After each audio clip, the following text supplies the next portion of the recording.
एक गरीब आदमी किशन अपनी पत्नी राधा और बेटी नीलम के साथ एक गांव में रहता था। वह बहुत ही गरीब था, लेकिन उसके अंदर साहस और ईमानदारी कूट कूट कर भरी हुई थी।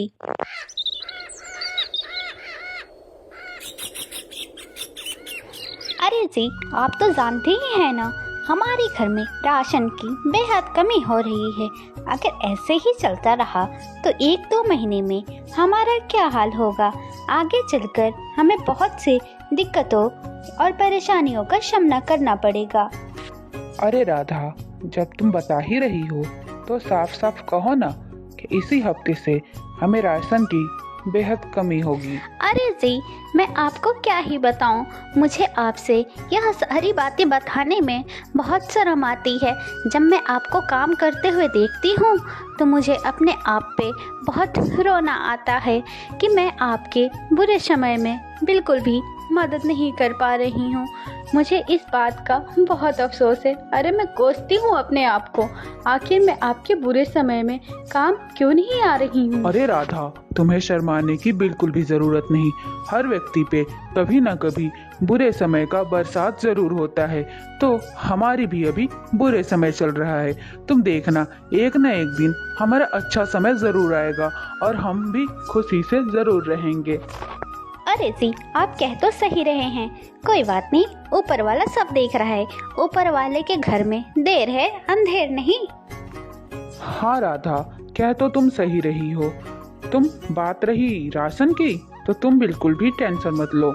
मैं अभी अपने मालिक के घर जाता हूँ और देखता हूँ वो हमारी कोई मदद करते हैं भी या नहीं।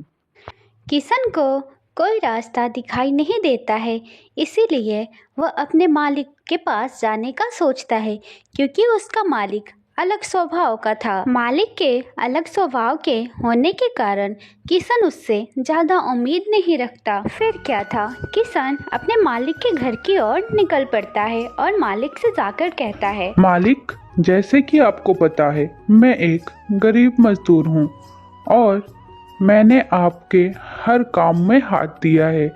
यहाँ तक कि आपकी फैक्ट्री बंद होने की कगार पे थी, वहाँ भी मैंने अपने जैसे मजदूरों को कम पैसों में काम करवाया है और आपका हाथ बटाया है। तो मालिक, मुझे इस समय पैसे की बहुत ज़रूरत है। मेरे घर में राशन नहीं है। मैं पहले अपने पड़ोसी से राशन लेकर काम चलाता था, लेकिन इस बार पड़ोसी ने भी राशन देने से इनकार कर दिया। तो मालिक, मुझे इस वक्त पैसों की बहुत ज़रूरत है। इतना सुनकर किशन के मालिक किशन से कहता है, देखो किशन, हाँ माना तुमने मेरा बहुत साथ दिया है, लेकिन ऐसा तो नहीं कि मैंने तुम्हारा साथ नहीं ना दिया हो। तुम्हें जब भी पैसों की जरूरत थी मैंने तुम्हें हर वक्त पैसा दिया। लेकिन किशन, मैं इस बार तुम्हारा कोई मदद नहीं कर सकता, क्योंकि मेरी जो फैक्ट्री थी वह बहुत घाटे में चल रही है। अब मैं उस फैक्ट्री को बंद करने वाला हूँ। तो किशन, मुझे माफ करना, इस बार मैं तुम्हारी कोई मदद नहीं कर सकता। अरे मालिक, आप मुझसे माफी क्यों मांग रहे हो? माना आप मेरी अभी कोई मदद नहीं कर सकते, लेकिन आपने कभी ना कभी तो मेरी मदद की थी। इस प्रकार से मालिक, आप मुझसे माफी मत मांगो। किशन, मैं तुमसे माफी इसलिए मांग रहा हूँ क्योंकि तुम्हें यह ना लगे कि मैं अपने स्वार्थ के लिए तुम्हारी मदद नहीं कर रहा हूँ।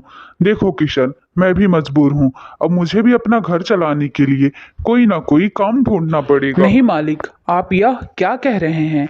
काश कि ऐसा ना हो और आपकी फैक्ट्री सालों साल चलती रहे, आपको कहीं और काम करने की ज़रूरत ना पड़े। अच्छा मालिक, अब मैं चलता हूँ क्योंकि मुझे कहीं और मदद मांगने जानी है। फिर क्या था, किशन घर आता है और अपनी पत्नी को बताता है, देखो राधा, मुझे पैसे नहीं मिल पाए हैं और ना ही अब मालिक दे सकते हैं, क्योंकि वो कह रहे थे कि वो उनकी फैक्ट्री बहुत घाटे में चल रही है। उन्होंने ये भी कहा कि किशन, तुम अपने लिए कहीं और काम देख लो, और वो भी अपने लिए कहीं और काम देखेंगे। आखिर उनके भी तो बीवी बच्चे हैं। बताओ राधा, अब मैं क्या करूं? क्या ये क्या कह रहे हैं आप? अरे ये तो बहुत गलत हुआ है आपके साथ। मुझे तो ये समझ नहीं आ रहा कि अब हमारे घर का खर्च कैसे चलेगा। पहले तो सिर्फ राशन की ही चिंता थी, लेकिन अब तो हमें और टेंशन हो गई, क्योंकि अब तो आपको कहीं और काम देखना पड़ेगा और पता नहीं काम मिलेगा भी या नहीं। अब हमारा कैसे गुजारा होगा। अरे राधा, ये तुम क्या कह रही हो? शुभ शुभ बोलो राधा। अगर ऊपर वाले ने चाहा तो मैं कल ही काम ढूंढने जाऊंगा और हमें मिल भी जाएगी। हमें भूखा रहने की नौबत नहीं आएगी।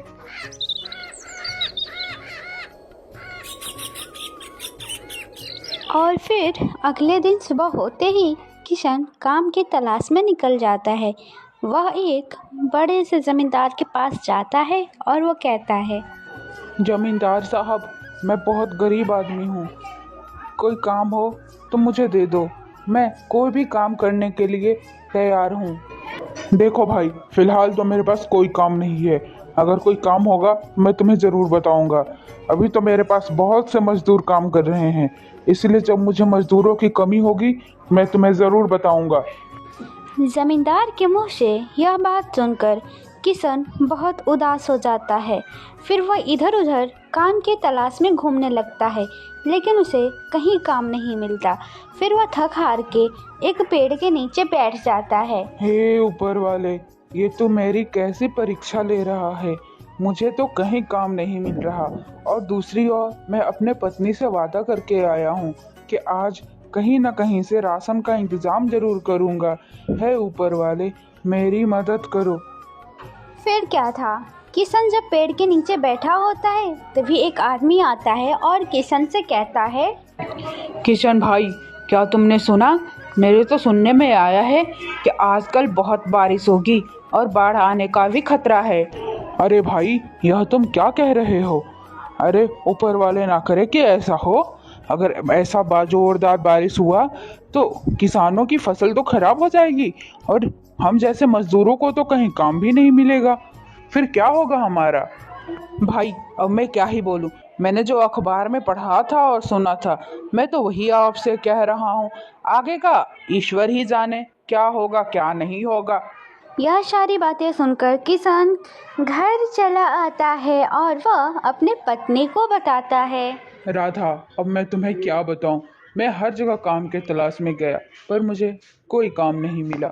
पता नहीं हमारा क्या होगा। अरे जी, पता नहीं हमारे साथ ही ऐसा क्यों हो रहा है। पहले तो हमारे घर में सिर्फ राशन की ही दिक्कत थी, अब तो हमारी बेटी का भी तबीयत बहुत ख़राब हो चुका है और इसे देखकर लग रहा है कि इसे बुखार आया हुआ है। अब कैसे हमारा घर चलेगा, अब कैसे इसका इलाज होगा। वही तो मैं भी सोच रहा हूँ राधा। मुझे तो कहीं काम नहीं मिला और ना ही जेब में 1 रुपये भी हैं। आप बताओ मैं क्या करूँ और अपनी बेटी की दवा कहाँ से लाऊं? कुछ ही देर में उनकी बेटी की तबीयत और ख़राब हो जाती है और उसे देखकर दोनों पति पत्नी और बेचैन हो जाते हैं। तभी राधा किशन से कहती है, अरे जी देखो, हमारी बेटी की तबीयत दिन प्रतिदिन और ख़राब होती जा रही है। अगर हम ऐसे ही हाथ पे हाथ धरे बैठे रहें तो जाने हमारी बेटी का क्या होगा। राधा, मैं सब देख रहा हूँ, पर मैं क्या भी कर सकता हूँ। मेरे जेब में 1 फूटी कौड़ी भी नहीं है। अच्छा, मैं अपने दोस्त राजू के पास जाता हूँ और देखता हूँ वह हमारी कोई मदद करता भी या नहीं। उससे मैं अपनी सारी परेशानी बताऊंगा।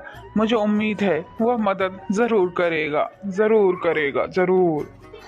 ठीक है जी, आपको जहाँ जाना है वहाँ जाओ, जिसके पास जाना है उसके पास जाओ, पर जल्दी जाओ क्योंकि हमारे पास वक्त बहुत कम बचा है। किशन राजू के घर को जाने के लिए निकल पड़ता है। अरे राजू भाई, मेरी बेटी नीलम का तबीयत बहुत खराब है, तो कृपया करके तुम मेरी कुछ मदद कर दो। मैं तुम्हारा ये एहसान जिंदगी भर नहीं भूलूंगा। राजू भाई, कृपया करके मेरी मदद कर दो। देखो किशन भाई, मैं शर्मिंदा हूँ, मैं तुम्हारी कोई मदद नहीं कर पाऊंगा। अरे जितने तो मेरे घर में खर्च हो रहे हैं उतने तो मेरी कमाई भी नहीं है। भाई, अगर मेरे पास पैसे होते तो मैं तुम्हारी ज़रूर मदद करता। तो मेरे दोस्त, मैं शर्मिंदा हूँ, मैं तुम्हारी कोई मदद नहीं कर पाऊंगा। या तुम कैसी बातें कर रहे हो राजू भाई?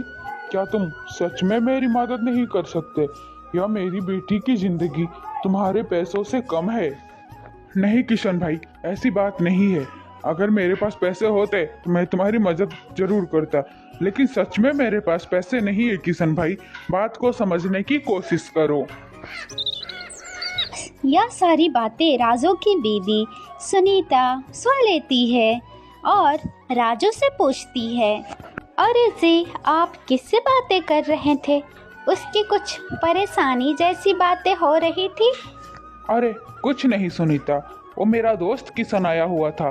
कह रहा था उसकी बेटी की तबीयत बहुत खराब है और पैसे मांग रहा था। मैंने भी पैसे देने से साफ इनकार कर दिया और उसे अपने घर की हालत भी खराब बता दी। अब वो हमसे पैसे मांगने नहीं आएगा। अरे जी यह आपने क्या किया? वह तो आपका सबसे अच्छा मित्र है ना, और मुसीबत में उसने आपका बहुत साथ दिया, लेकिन फिर भी आपने उसे पैसे देने से मना क्यों किया? क्या सुनीता, तुम भी क्या कहती हो दोस्त? भाड़ में जाए ऐसा दोस्त। मैं लोगों से दोस्ती जब तक रखता हूँ जब तक मेरा उससे कोई ना कोई फायदा हो। अब तो इस बेचारे की नौकरी भी चली गई है, या जिस सेठ के यहाँ काम करता था जिस फैक्ट्री में, वो फैक्ट्री भी बंद हो गई है। तो इसका ना नौकरी है और ना ही कुछ। ये हमारा पैसा कहाँ से लौटाता? हमारा पैसा नहीं लौटा पाता, इसीलिए मैंने पैसे देने से मना कर दिया। गलत तो नहीं किया। गलत? ये तो आपने उसके साथ बहुत गलत किया। बेचारे को पैसे दे देने चाहिए थे, अगर उसकी बेटी को कुछ हो गया तो। देखो सुनीता, मैं किसी का ठेका नहीं ले रखा हूँ। अगर उसकी बेटी को कुछ हो जाता है तो होने दो, मैं क्या करूँ? इसमें मेरा क्या ही कर सकता हूँ मैं? उसकी बेटी वो जाने। यह आप कैसी बातें कर रहे हैं जी? अगर आज उसका तकदीर खराब है तो आप क्या उसे कुचल कर चलेंगे? याद रखिएगा, इंसान का समय हमेशा एक जैसा नहीं होता। किशन भाई बहुत ही मेहनती इंसान है और वह एक न एक दिन अपनी सफलता ज़रूर हासिल करेंगे। मुझे तो ये सोचकर लज्जा आती है कि आप मेरे पति हैं। किशन भाई हमेशा आपके साथ दिए हैं, लेकिन आज उनकी बेटी की तबीयत खराब है तो आपने अपनी औकात दिखा दी, रंग दिखा दिया आपने कि आप किससे इंसान हैं। है सुनीता, ये तुम क्या कह रही हो? ज्यादा मुंह चलने लगा है क्या तुम्हारा? तुम मुझे बताओगे किसे पैसे देना चाहिए और किसे पैसे नहीं देना चाहिए? चलो जाओ, तुम अपना काम करो। मुझे पता है मुझे क्या करना चाहिए और क्या नहीं करना चाहिए। जाओ तुम अपना काम करो। और इधर किशन और राधा पूरी तरह से टूट चुके थे, क्योंकि उन्हें किसी ने पैसे नहीं दी। हर कोई ना कोई बहाना बनाकर किशन को भगा दिया। यह सब देखते हुए किशन की पत्नी राधा फिर से किशन से कहती है, देखो जी, दिन पे दिन हमारी बेटी की तबीयत खराब होती जा रही है। आप ऐसा करो, आज फिर से अपने मालिक के पास जाओ, शायद वो कोई मदद कर दे। थोड़े पैसे ही दे, बस दवाई आ जाए, हमारी बेटी ठीक तो हो जाए। आप जाएं वहाँ पे। राधा, मैं तुम्हारे कहने पे फिर से जा रहा हूँ। देखता हूँ इस बार मालिक मेरी कोई मदद करते हैं या कोई ना कोई बहाना बनाकर मुझे फिर से भगा देते हैं। फिर क्या था, किशन तुरंत अपने मालिक के घर पहुँचता है और कहता है, मालिक, मेरी बेटी की तबीयत बहुत तेज खराब है। मैं अपने दोस्त रिश्तेदार सबसे पैसे मांगकर थक गया हूँ, कोई मुझे पैसे नहीं दिया। मालिक, अब आप ही मुझे कुछ रुपए दे दो जिससे मेरी बेटी का इलाज हो जाए।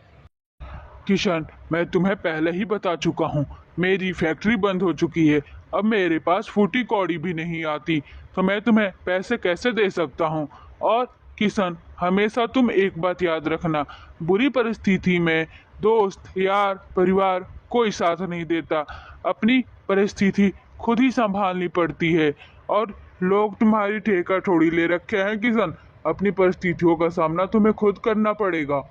और किशन, मैं तो यही कहूँगा, मुझे पूरा विश्वास है भगवान तुम्हारी मदद जरूर करेगा। यह तुम्हारी कठिन परीक्षा ले रहा है। किशन, अगर मेरे पास रुपए होते तो मैं तुम्हें ज़रूर दे देता, लेकिन क्या करूं, मेरी फैक्ट्री बंद हो गई। किशन, हाँ मालिक, आप कह तो सही रहे हो कि बुरे वक्त में कोई साथ नहीं देता। मुझे तो लगता है मेरी बेटी की जान खतरे में है। अच्छा मालिक, अब मैं चलता हूँ। फिर क्या था, किशन अपनी लल्लाचारी और मजबूरी को देखकर सोचते हुए जा रहा था। फिर क्या, उसे चक्कर आ जाता है और वह रास्ते पे बेहोश होकर गिर जाता है। तभी कुछ देर में वही आदमी आता है जो किशन को बता रहा था कि मूसलाधार बारिश होगी। वह किशन को बेहोश देखा तो हैरान हो गया। अरे यह क्या, यह तो वही आदमी है जिसको मैंने बरसात के बारे में बताया था, लेकिन मैं इसे ऐसे हालत में यहाँ छोड़ के नहीं जा सकता। ऐसा करता हूँ, मैं इसे अपने घर ले जाता हूँ। जब इसे होश आएगी तो मैं इसे सब कुछ बता दूंगा। फिर वह आदमी किशन को अपने घर ले आता है। तभी कुछ घंटों बाद किशन को होश आ जाता है। अरे भाई साहब, मैं यहाँ कैसे आया? मैं तो अपने घर जा रहा था। मुझे अपने घर जल्दी पहुँचना चाहिए। भाई साहब, अभी आपको आराम की जरूरत है। अभी आप लेटकर आराम कीजिए। आप मुझे रास्ते में बेहोश मिले थे, इसीलिए मैं आपको अपने घर उठा लाया। भाई साहब, आप आराम करो। भाई, आपने मेरी मदद क्यों की? आप तो मुझे जानते भी नहीं हैं।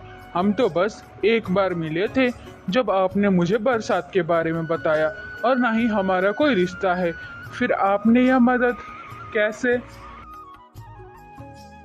भाई, कह तो तुम सही रहे हो, हमारा कोई रिश्ता नहीं है, लेकिन इस दुनिया में जितने लोग जन्म लिए हैं वह एक दूसरे के मदद के लिए ही जन्म लिए हैं। भाई, तुम तो ऐसे कितने लोगों से मिले होगे जो सिर्फ अपने लिए जीते हैं। भाई, जो अपने लिए जीते हैं वो उनका मैं क्या ही कहूँ। भाई, मैं लोगों का मदद करना चाहता हूँ। भाई, तुम मुझे एक बात बताओ, तुम बेहोश क्यों हुए? और तुम मुझे बहुत मुसीबत में भी लग रहे हो। तुम्हें देखकर ऐसा लगता है तुम्हारी परिस्थिति बिल्कुल भी सही नहीं है। देखिए भाई साहब, मैं एक गरीब मजदूर हूँ। मुझे कई दिनों से काम नहीं मिल रहा। मेरे घर पे खाने के लिए राशन नहीं है, और इसी में मेरी बेटी भी बीमार है। मैंने कई लोगों के हाथ जोड़े और कई लोगों के पैर भी पकड़े, पर किसी ने मेरी मदद नहीं की। मैं इसी सोच में चलता हुआ जा रहा था और बेहोश हो गया। अरे अरे भाई साहब, तुम तो बहुत बड़े मुसीबत में हो, और अब तक तो तुम्हारी बेटी की तबीयत बहुत ज़्यादा खराब हो गई होगी। लेकिन तुम चिंता मत करो, अब उससे ज़्यादा और ख़राब नहीं होगी, क्योंकि मैं तुम्हें कुछ पैसे दे रहा हूँ। तुम उससे अपनी बेटी की इलाज कराओ ताकि वो जल्द से जल्द ठीक हो जाए।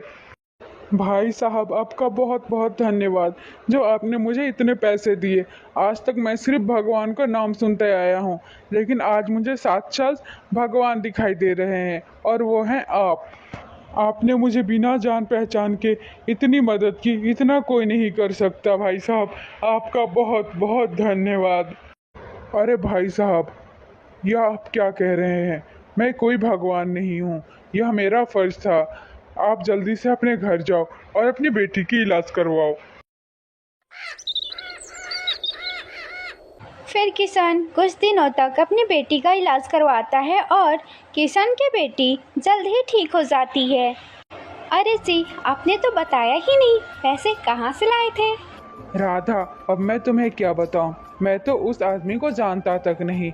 वह आदमी मुझे सिर्फ एक बार मिला था, जब उसने मुझे बताया था कि इस साल गांव में बहुत ही मूसलाधार बारिश होने वाली है। और दूसरी बार वो मुझे तब मिला जब मैं बेहोश पड़ा था। उसने मेरी बहुत सेवा की और मुझे उसी ने पैसे भी दिए, और उसने कहा, जाओ इस पैसों से अपनी बेटी का इलाज करवा लेना। और राधा, वह आदमी मेरे लिए भगवान से कम नहीं है। क्यों, खैर वह जो भी था, हमारे लिए हमारा बहुत ही शुभचिंतक था। आज उसी के बदौलत हमारी बेटी जिंदा है और हमारे बीच है। हाँ जी, वो जो भी था हमारे लिए बहुत ही अच्छा था। आज उसी के बदौलत हमारी बेटी हमारे बीच है। हाँ, आप ऐसा करो, आपके पास कुछ रुपए बचे हैं, उसी पैसे से गांव में दुकान कर लो ताकि हमारे घर का गुजारा हो सके। हाँ राधा, कह तो तुम सही रही हो। मैं आज ही एक दुकान खरीदकर उसी में सामान भरकर बेचने लगूंगा। फिर क्या था, किशन गांव में ही दुकान कर लेता है और उसी दुकान से उसके घर का गुजारा होने लगता है। दोस्तों, इस कहानी से हमें ये शिक्षा मिलती है कि दुनिया में बेशक बुरे लोग हैं, लेकिन बुरे लोगों के साथ अच्छे लोग भी हैं इस दुनिया में जो हमारे कभी काम आ सकते हैं। तो दोस्तों, हर इंसान एक जैसा नहीं होता।